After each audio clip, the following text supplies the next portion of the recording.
Salam, peace be upon you. My name is Mohammed Layiq Sediqi, the father of Holophase. Part 9 of Episode 9, Defect Dynamics Rules, How Knots Move, Collide, and Survive. Remember the language we are learning.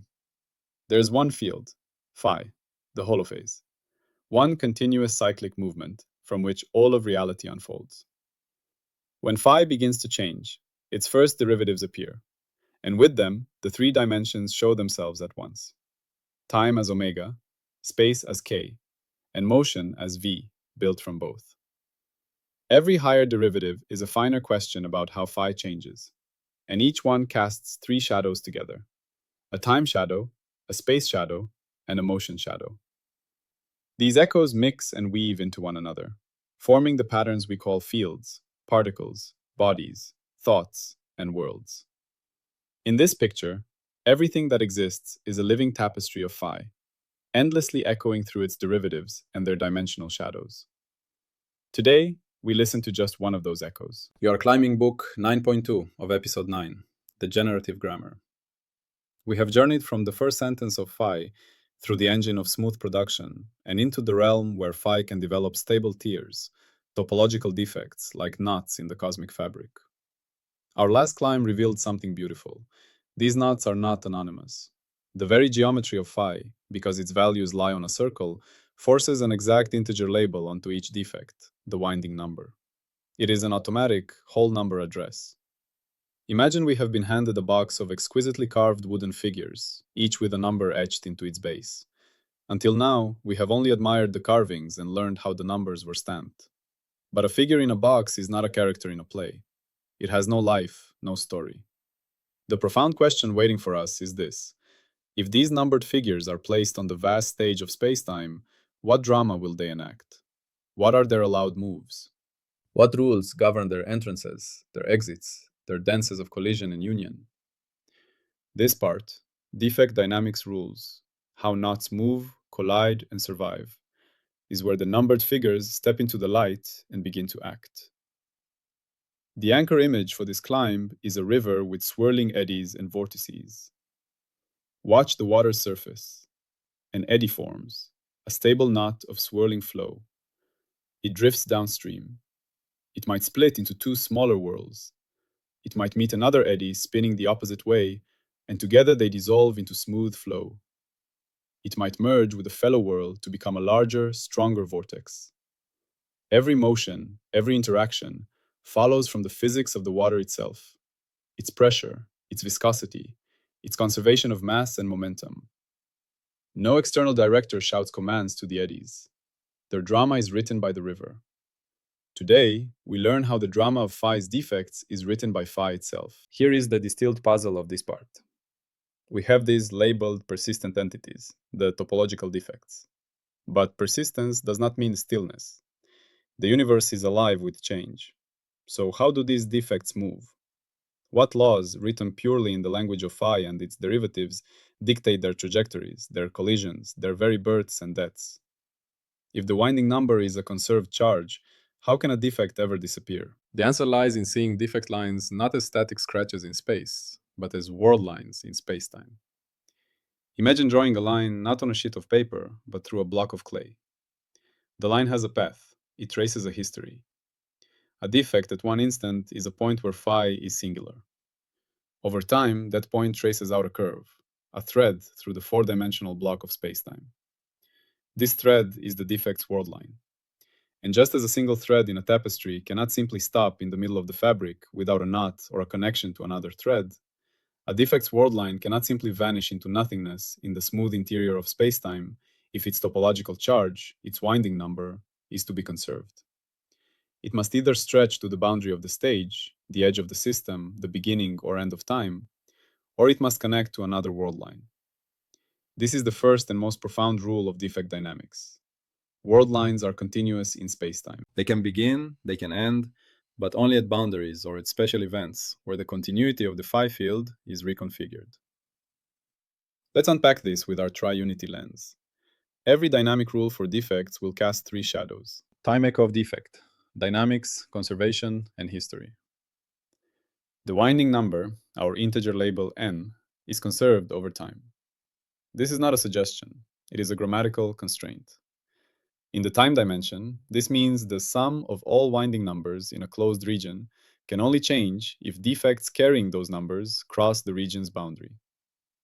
If you have a defect with charge +1 inside a bubble, it cannot just fade away. Its worldline must either exit the bubble or meet a defect with charge -1 inside that same bubble. When +1 and -1 meet, their worldlines can fuse and terminate. The meeting point is an annihilation event.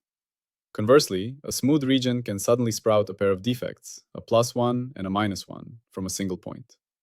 This is a creation event.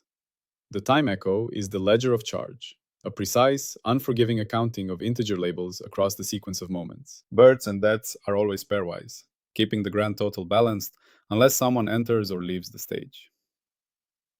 Texture and force. How does a defect move through space when it is not annihilating or creating? It feels a kind of topological pressure. Think of the phi field around the defect as a twisted, strained configuration. The field wants to relax, to become smoother, to lower the intensity of its gradients, what we might intuitively call its energy. Though remember, in our language, this is just a tally of how intensely phi is changing. This desire to relax creates effective forces. A defect is pushed by the texture of the phi field around it. If the field is uneven, say denser with winding on one side, the defect will drift toward the region where its presence allows the overall field to become smoother. Two defects interact because each one sits in the twisted field of the other. Two defects of opposite winding are like a knot and its mirror image unknot. Their twisted fields fit together in a way that, if they merge, can smooth out completely. So they attract. Two defects of the same winding are like identical knots that cannot cancel. Their combined field is even more twisted. Bringing them together increases the overall intensity. So they repel. The space echo is the landscape of tension in the phi field, a landscape that guides the defects along like marbles rolling on a tilted sheet. Motion echo of defect dynamics, trajectory, and interaction. The combination of conservation laws and topological forces dictates the actual kinematics, the choreography of defect motion. A single defect in a uniform field may sit still or drift slowly if there's any impurity. Two opposite defects will accelerate toward each other, often along curved paths because of how their fields swirl, until they meet and vanish in a flash of smoothing. Two like defects will spiral away from each other or settle into an orbital dance if other constraints are present. When defects merge, their worldlines combine. When they split, one worldline branches into two. The motion echo is the visible dance, the trajectories we could film, the collisions we could count, all emerging from the silent grammar of phi. Now let's locate this node on the master tree. We are on the defect dynamics branch, a major limb growing directly from the topological production trunk. This branch depends utterly on the nodes of defect creation, and, crucially, on the automatic assignment of winding numbers. You cannot have dynamics for unlabeled things. It enables the next breathtaking leap, the understanding of braiding and quantum statistics. Once defects have conserved charges and move along worldlines, those worldlines can weave around each other in the fabric of spacetime. The history of that weaving, which defect went around which, becomes a permanent topological record that can influence the state of the whole system. This is how rules like identical particles are interchangeable get a deeper geometric meaning. But that is for the next climb. For now, we are learning the basic verbs of motion for our numbered nouns. To ground this, let's scatter lanterns, near, middle, and far, to illuminate the rule that worldlines are continuous and that charge is conserved. A near lantern from the kitchen. Bubbles in a pot of boiling water. Watch as the water heats. Tiny bubbles nucleate at the bottom. Creation events. They are not alone. For every vapor bubble that forms, a volume of liquid is displaced. The bubbles rise. They drift and wobble as they ascend, motion dictated by buoyancy and fluid drag. Sometimes two small bubbles drifting close will merge into a larger one, a merging event. When a bubble reaches the surface, it pops, an annihilation event. But notice, the total volume of gas in the bubbles, while not perfectly conserved due to expansion, follows a clear accounting. Bubbles don't just vanish in the middle of the pot. They rise to the boundary, the surface, to pop. Their world lines in the water column are continuous from nucleation at the bottom to termination at the top. The dynamics are governed purely by the physics of the water: temperature, pressure, surface tension. No external script is needed. A middle lantern from weather patterns, vortices in the atmosphere. A hurricane is a massive, stable topological defect in the wind and pressure fields. It has a circulation, a winding number for the wind velocity around its eye. How does it move? It is steered by large-scale wind currents and pressure gradients, the texture of the atmospheric field around it. It can interact with other weather systems. Sometimes, a hurricane will absorb a smaller vortex, merging their circulations. It cannot simply disappear over the open ocean. To lose its circulation, it must move over land, a boundary where friction disrupts the flow, or meet a weather system with opposing rotation that can cancel it out. Its life, from formation to dissipation, is a worldline through spacetime, governed by the fluid dynamics of the atmosphere. A far lantern, from particle physics. The tracks in a cloud chamber. This is a direct visual gift. When a high-energy particle from space streaks through a chamber filled with vapor, it ionizes the atoms along its path. Droplets condense on these ions, forming a visible, thin track, a perfect snapshot of a worldline in spacetime. Sometimes, you see a track suddenly begin in the middle of the chamber. This is a creation event. A neutral particle, itself leaving no track, has decayed into two charged particles. Two tracks sprout from a point. Those charged particles may then curve in opposite directions due to a magnetic field, and eventually they might hit the chamber wall, a boundary, or, if one is matter and the other antimatter, they might meet. When they meet, they annihilate. In that moment, their two world lines end, and a flash of light or new particles is created. The entire scene is a diagram of defect dynamics, continuous world lines, pair creation, pair annihilation, all while conserving fundamental charges like electric charge. The cloud chamber makes the invisible grammar of the universe momentarily visible. From boiling water to hurricanes to particle trails, we see a universal theme. Persistent entities move, interact, and transform according to rules born from the medium they live in, and their existence is tracked by continuous world lines that respect conservation laws. What then is the specific language role of defect dynamics? It is the production rule for narrative. It is the set of grammatical constraints that dictate how the nouns of the language, the topological defects, can be legitimately arranged into verbs of action and sentences of story. It answers the question, given this configuration of phi with these defects now, what configurations are possible next? It translates the conservation of winding number from a static fact into a dynamic constraint on possible histories. The core question this part asks about phi is, how do the localized, singular features in the phi field evolve in time, and what constraints does the topology of phi place on that evolution? We are moving from asking what is there to asking what can happen next. What do these dynamics rules do in the generative process? They animate the world, turning static labels into actors with trajectories. They enforce conservation through the geometry of worldlines, making charge conservation a visible, almost cinematic rule about the connectivity of threads in spacetime. They generate interaction from field texture, showing how repulsion and attraction are not primitive forces, but emergent consequences of a field trying to smooth itself out. They define processes like annihilation and creation, providing the precise grammatical structures for events that look like destruction and birth. Now, stability and breakdown. The rule that worldlines are continuous and charge is conserved is topologically robust. It holds as long as phi itself remains a continuous field on a circle everywhere except at the defect cores. It is a consequence of the global structure of the field. It breaks down only if the field itself becomes discontinuous or multivalued in a way that breaks the circle-valued rule, or if we are looking at a scale so coarse that defects appear to blink in and out of existence due to our limited resolution. Within the domain of the smooth, circle-valued holophase, the dynamics rules are as firm as geometry itself. This brings us to the heart of our discipline, falsifiability. The claim that defect dynamics emerge purely from phi's topology and its gradient-driven desire to smooth out is a strong, testable proposal. The central claim. In any physical system well described by a smooth, circle-valued phi field, the motion and interactions of topological defects will obey two master principles. 1. Topological charge conservation. The sum of winding numbers in a closed domain changes only when defects cross the boundary or through clear, localized pair creation annihilation events. 2. Gradient-driven motion. Defect velocities and interaction forces can be calculated directly from the spatial configuration of the phi field around them, specifically from how the field's gradients, the K field, are distorted. There should be no need to invent new ad hoc forces for each type of defect encounter. All motion should derive from this one principle. Concrete measurement scene.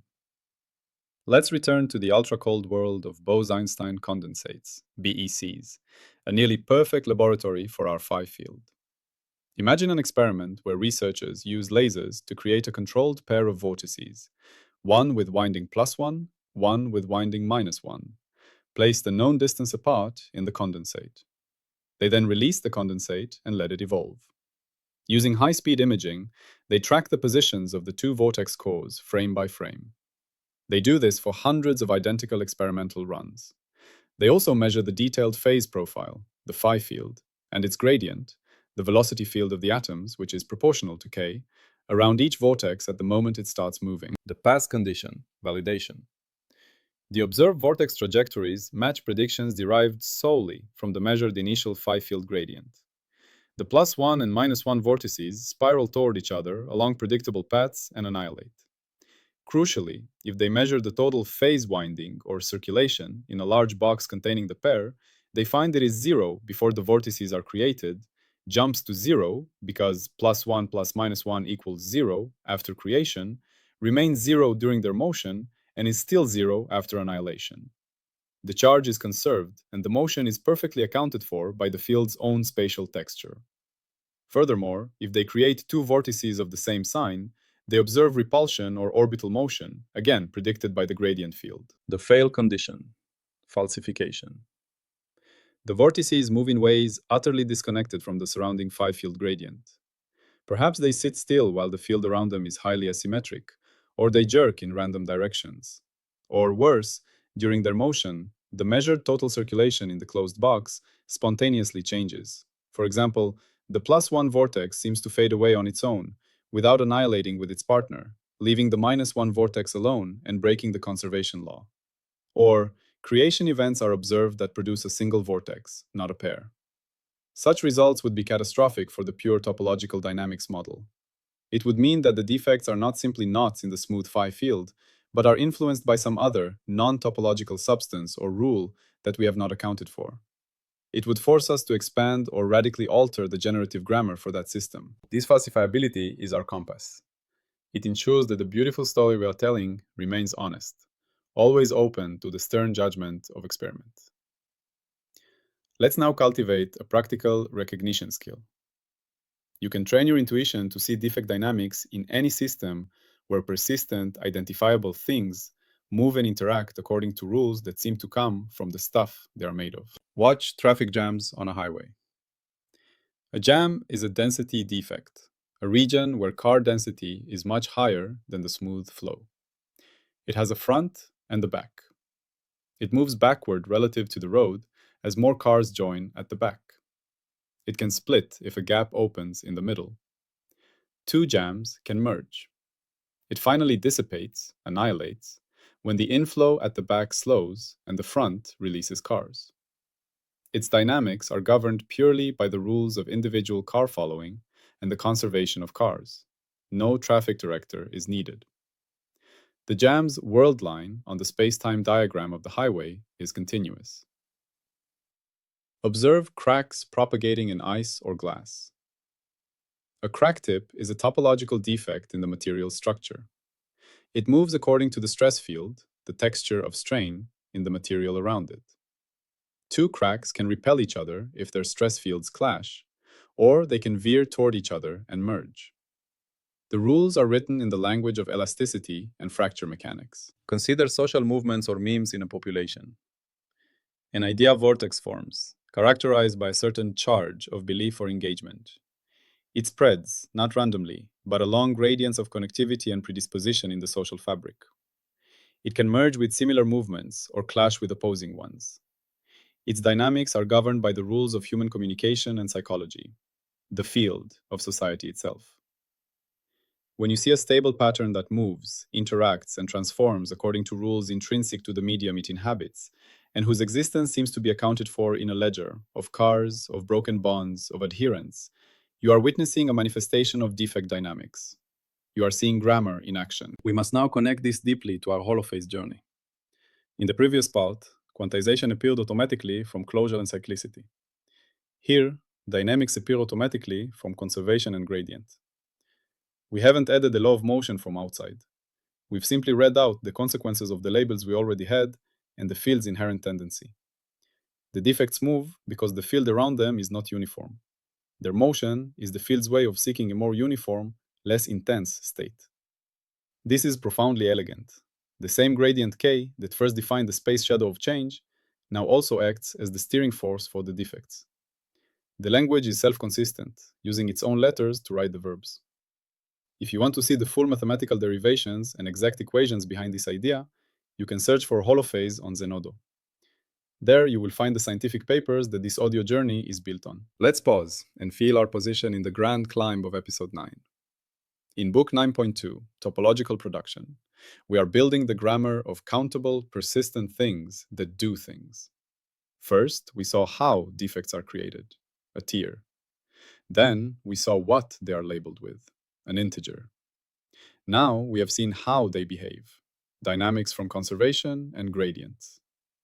We have moved from nouns to numbered nouns to acting verbs.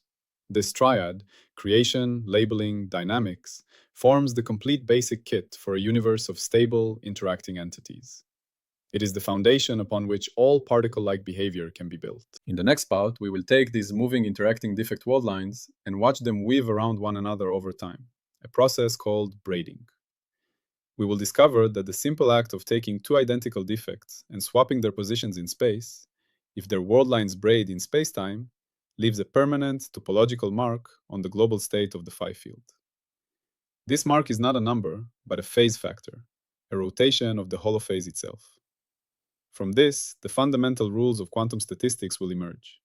Why some identical particles, bosons, can crowd together, and others, fermions, refuse to share the same state.